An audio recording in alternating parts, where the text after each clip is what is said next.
नमस्कार। चंद्रकांत बिभट अमेरिका से।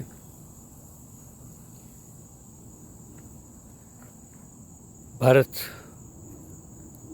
एक ऐसा देश है जहाँ सामाजिक ताना बाना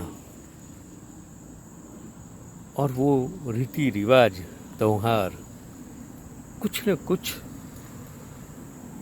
सामाजिक आर्थिक भौगोलिक परिस्थिति के मुताबिक उसमें जब भाई और बहन की बात आती है तो मैं खुद चंद्रकांत भट्ट मेरी दो बहनों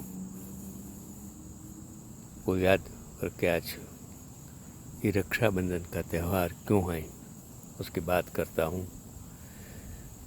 मुझे आज भी याद हैं मेरी दो बड़ी बहनें। बड़ी का नाम इंदिरा बेन यानी रमा, जो मुझे स्नान कराती थी, कपड़े पहनाती थी, क्या क्या नहीं कहती थी। उसको मेरा बाल को सजाने का बहुत शौक था। और उनसे छोटी लेकिन मेरे से बड़े शकुंतला, उम्र 2 साल का ही फर्क, बस 4-5 साल गुजर गए। आज दोनों नहीं है, लेकिन मैं आज याद करता हूँ रक्षाबंधन की वजह से। तो मेरे से बड़ी शकुंतला से मैं मारपीट करता था, झगड़ता था और मेरी माँ रूम में बंद कर देती थी। वो एक वक्त था, लेकिन दोनों बहनें मुझे बहुत प्यार करती थी। आज रक्षाबंधन है, मुझे याद करना चाहिए। बड़ी बहन रमा बेन आज स्वर्गस्थ हैं, शकुंतला बेन दोनों स्वर्गस्थ हैं। और एक मुँह बोली बहन देवीला बेन त्रिकमलाल पंड्या, त्रिकमलाल मेवाड़ा, वो भी हर साल उसकी ग्रैंड डॉटर को लेकर जब तक एक्सपायर्ड होगी तब तक आती थी। वो भी दिन मुझे याद है। इनका भाई नहीं था, वो भाई से ज़्यादा प्यार करती थी। आज सभी को मैं याद करता हूँ, वंदन करता हूँ, क्योंकि भारत में 2 त्यौहार भाई बहन का, वो रक्षाबंधन और दूसरा भाई बीज, कुछ प्रेम का संबंध। तो रक्षाबंधन भाई बहन के प्रेम को दर्शाने वाला त्यौहार है। और इस पर्व पर बहनों द्वारा भाइयों की कलाई पर राखी बांधने की प्रथा है, जो द्वापर युग से चली आती है। काफ़ी कम लोग इस बात से वाकिफ़ हैं कि इस पर्व को मनाने के पीछे एक ही नहीं बल्कि कई पौराणिक कथाएं प्रचलित हैं। हर त्यौहार की तरह रक्षाबंधन मनाने का भी एक कारण है। तो रक्षाबंधन भाई बहन के बीच खुशी और प्यार का त्यौहार है। उसमें बहन को कुछ देते हैं। भाई बीज के दिन भाई को घर पर बुनाकर खाना खिलाती हैं और रक्षाबंधन के दिन बहन भाई के घर जाकर रक्षा बांधती हैं। और उस समय एक आर्थिक व्यवहार भी होता है। उस जमाने के अनुरूप बहन को कुछ मदद करने की भावना होती है। प्रेम तो होता है, लेकिन मिलन साल में 2 दफ़े इस तरह एक दूसरे को मिलते हैं, एक दूसरे को खबर पूछते हैं, एक दूसरे के कुटुंब को एक परिचित होने का एक त्यौहार होता है, एक विशेष कारण होता है। तो भारत के प्रमुख त्यौहार में आंध्र रक्षाबंधन भी शामिल है। यह एकमात्र ऐसा त्यौहार है जिस पर लड़कियां का अधिक महत्व है। यह त्यौहार देश के हर कोने में मनाया जाता है, लेकिन इसे मनाने का तरीका और इसका नाम अलग अलग है। उत्तर भारत में इसे कंदरी पूर्णिमा के रूप में मनाया जाता है, जबकि पश्चिम में इसे नारियल पूर्णिमा के रूप में मनाया जाता है। जब राजा पोरस और महान योद्धा सिकंदर के बीच युद्ध हुआ तो सिकंदर की पत्नी ने पोरस की रक्षा के लिए अपने हाथ पर रक्षा सूत्र बांधा, जिसे रक्षाबंधन का एक रूप भी माना जाता है। ऐसा ही एक उदाहरण भारत के इतिहास में मिलता है, जब चित्तौड़ की रानी करमावती ने हुमायूं को बहादुर शाह से बचाने के लिए राखी बांधी थी। हुमायूं उनकी रक्षा करने की पूरी कोशिश करता है, लेकिन वह दुश्मन को आगे बढ़ने से रोकने में असमर्थ होता है और अंततः रानी करमावती जौहर व्रत लेती हैं। उसका एक उदाहरण आधुनिक इतिहास में भी मिलता है, जब नोबेल पुरस्कार विजेता रविंद्रनाथ टैगोर ने बंगाल में विभाजन के बाद हिंदुओं और मुसलमानों से एकजुट होने का आग्रह किया था और दोनों समुदायों के लोगों से एक दूसरे के हाथों पर रक्षा सूत्र बांधने का आग्रह किया था। जो पौराणिक कथाओं के साथ साथ भारतीय इतिहास भी रक्षाबंधन के विभिन्न स्वरूपों का सिंहावलोकन प्रदान करता है, लेकिन समय के साथ इसमें भी बदलाव आ रहा है। अब हम त्यौहार पूरी तरह से भाई बहन के प्यार का प्रतीक बन गया है, जिसमें बहन अपने भाई के हाथ पर राखी बांधती है और भाई जीवन भर उसकी रक्षा करने का वादा करता है। यह सिर्फ साल में एक बार आने वाला त्यौहार नहीं है, बल्कि एक भाई अपनी बहन को जीवन भर उसकी रक्षा करने का वचन देता है। तो रक्षाबंधन की शुरुआत का इतिहास, एक बार भगवान कृष्ण की उंगली कट गई थी जब द्रौपदी ने अपनी साड़ी पर कपड़ा बांधा था, जिससे खून बहना बंद हो गया था। इस घटना के बाद कपड़े का वह टुकड़ा पवित्र धागा बन गया और रक्षाबंधन के पवित्र वास्तविक महत्व का प्रतीक बन गया। जो रक्षाबंधन की शुरुआत मुगल काल से भी हुई थी, जो इस बात की पुष्टि करता है कि वह एक धर्म निरपेक्ष त्यौहार था। यह प्रेम और शांति का संदेश देता है जो हमारे जीवन में गूंजता है। इसलिए अगर आपके पास कोई ऐसा व्यक्ति है जो दूसरे समुदाय से ताल्लुक़ रखता है, तो एक कदम आगे बढ़े और इस शुभ त्यौहार को एक साथ मनाए। तो रक्षाबंधन में आप क्या क्या खाते हैं? जो 5 स्वस्थ चीज़ आप खाते हैं और कैलोरी वाली ज़्यादा मिठाई खाते हैं। रागी मालपुआ। रागी एक सेहतमंद अनाज है जो कैल्शियम से भरपूर होता है। गुड़ से बने बेसन के लड्डू। आप अपने मनपसंद बेसन के लड्डू रिफाइंड चीनी के बजाय गुड़ का इस्तेमाल करके उन्हें स्वस्थ बना सकते हैं।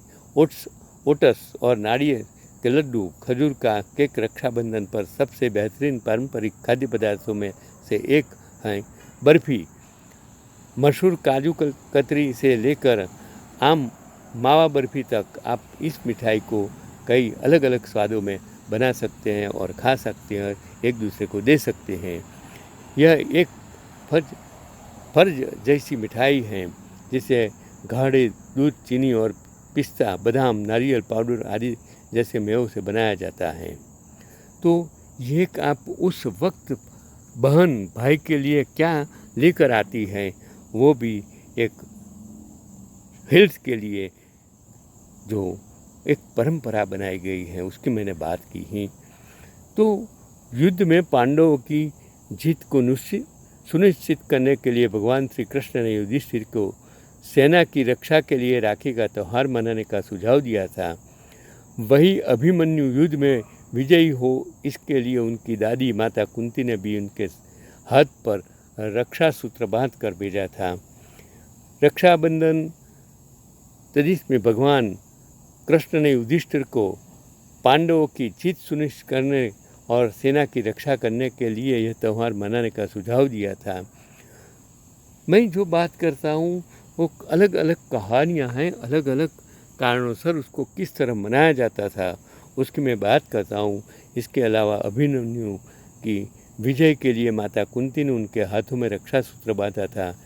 वहीं द्रौपदी ने भी श्री कृष्ण को राखी बांधी थी, जिससे कि वो उसकी लाज और रक्षा कर सके। भगवान कृष्ण ने द्रौपदी की रक्षा का दिया था वचन। और पहली कथा के अनुसार एक दिन भगवान कृष्ण पतंग उड़ा रहे थे, जिसके कारण उसकी उंगली कट गई थी। श्री कृष्ण की उंगली से खून बहा देख द्रौपदी ने अपनी साड़ी का टुकड़ा फाड़कर उनके घाव पर बांध दिया था। इससे प्रसन्न होकर भगवान कृष्ण ने द्रौपदी को सुरक्षा का वचन दिया था और माना जाता है कि जब दुशासन द्रौपदी का तिरहरण करने की कोशिश कर रहा था तब श्री कृष्ण की लीला ने ही उनकी लाज बचाई थी। दूसरी बात आती है संतोषी माता का हुआ था जन्म। मान्यताओं के अनुसार एक बार भगवान गणेश अपनी बहन मनसा देवी के साथ रक्षाबंधन मना रहे थे। उन्हें देखकर श्री गणेश के पुत्र शुभ और लाभ भी रक्षाबंधन मनाने की जिद करने लगे।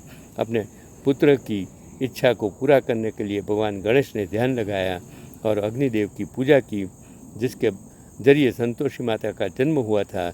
इस तरह श्री गणेश को पुत्र की प्राप्ति हुई और शुभ लाभ ने भी रक्षाबंधन मनाया।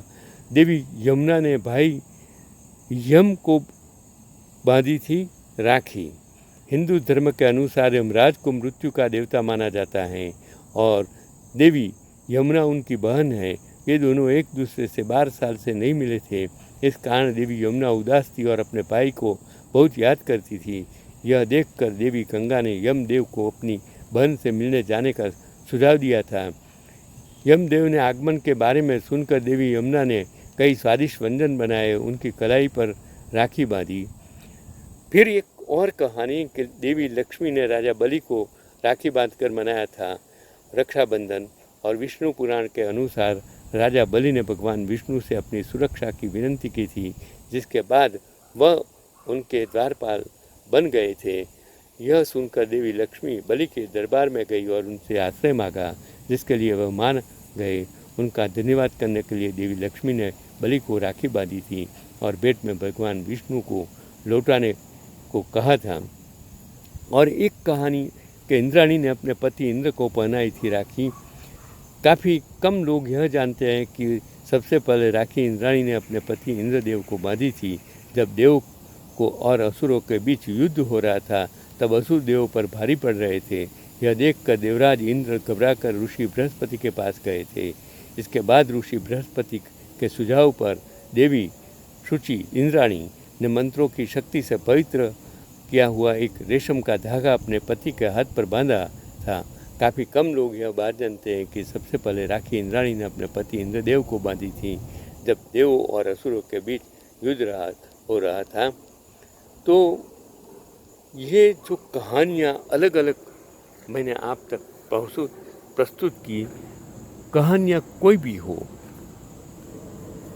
जो सामाजिक ताना बाना के साथ आर्थिक व्यवहार का एक पर्व होता है, जिस पर्व में एक दूसरे को घर पर मिलते हैं, यही तो प्रेम है।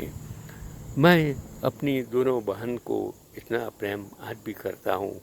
आज मेरे पास नहीं है तो दुनिया की हर माताओं, बहनों, पुत्रियों को मेरा ये वीडियो आज मेरी दोनों बहन के याद में शकुंतलाबेन पंड्या, शकुंतलाबेन नरेंद्र कुमार पंड्या जो आज नहीं है, मेरे से 2 साल बड़ी, और दूसरी मेरी रमाबेन, इंदिराबेन जो मुझे माँ का प्यार देती थी, इन दोनों, और मुँह बोली बहन वो देविला बहन, सबके लिए आज का मेरा ये वीडियो इन लोगों की याद में आप तक पहुंचाने की कोशिश करता हूं।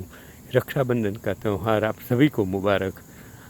आज मैं मेरी दोनों बहनों को याद करता हूं, तीसरी मुँह बोली बहन को भी याद करता हूं। सभी को इस त्यौहार मुबारक। यही पैगाम है कि भाई बहन के बीच कभी कभी कोई आर्थिक परिस्थिति के कारण दुनिया में जो हो रहा है वो गलत हो रहा है।